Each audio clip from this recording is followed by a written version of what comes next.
こんばんは、ラッピーです。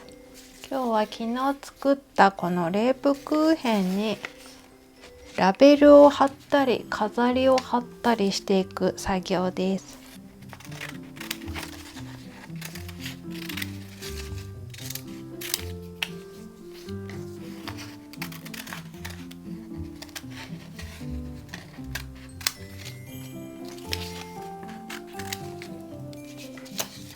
なんか可愛い作業になるんじゃないかな、今日は。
はい、全部切れました。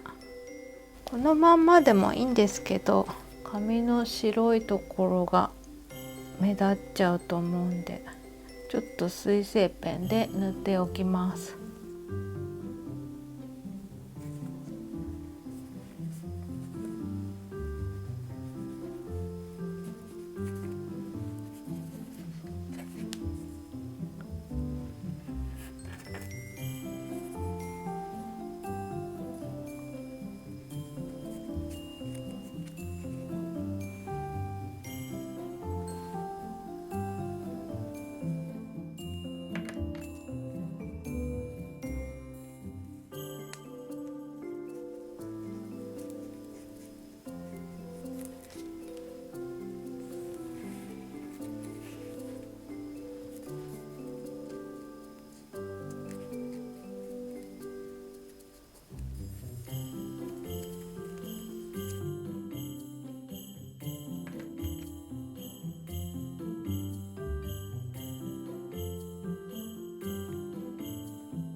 かわいいのがたくさんできてきました。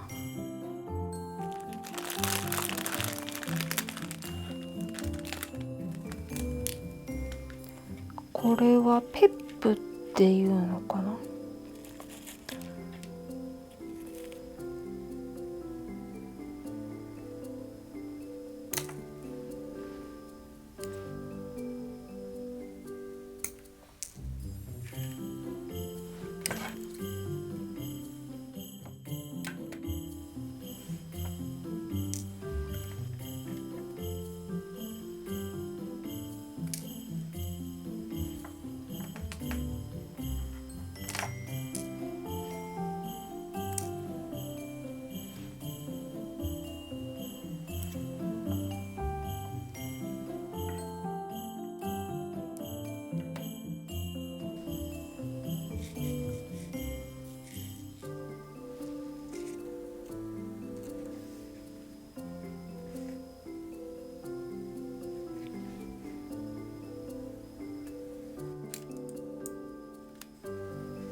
面白いね。これで絞ったクリームが乗ってる風になってるってことなんでしょう。すごい。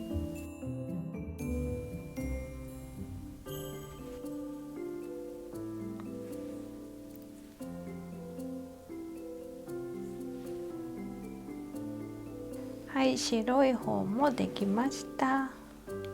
かわいいね。レープクーヘンの大きいサイズです。今日の作業はここら辺までにしておこうかな。まだこっちは貼ってないんですけど、こんな感じでビーズを切ったものをいっぱい貼り付けていくようです。その作業はまた次回。ではでは、また明日。